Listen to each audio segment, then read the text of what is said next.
Now, surely at the moment, Reece Walsh can't be meeting those standards, and it seems like he's going away from that plan by picking him on the bench.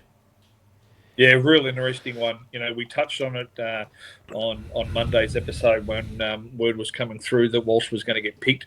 Even as late as this weekend, the performance that he put in against the Titans, I thought he must have been injured or dealing with some off the field problems because he just didn't look like he was present. He didn't look like he was active in the game.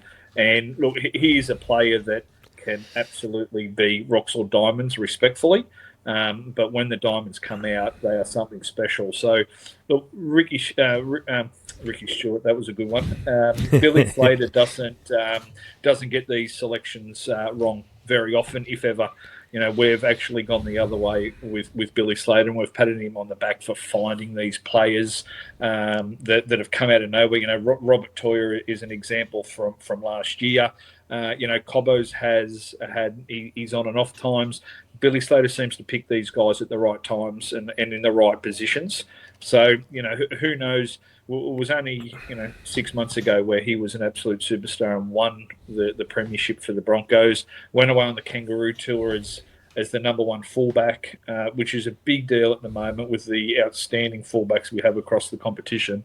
So it won't take much. Potentially this is the circuit breaker. This is the little bit of a confidence that Walsh needs. This is the pat on the back that he needs. And if he gets on and can pull it together, then he's one special talent. So it'll be really interesting to see how he plays. Walsh. Is it a straight swap and he brings Ponga off? Is he not planning to use Walsh at all, unless there is something that occurs like game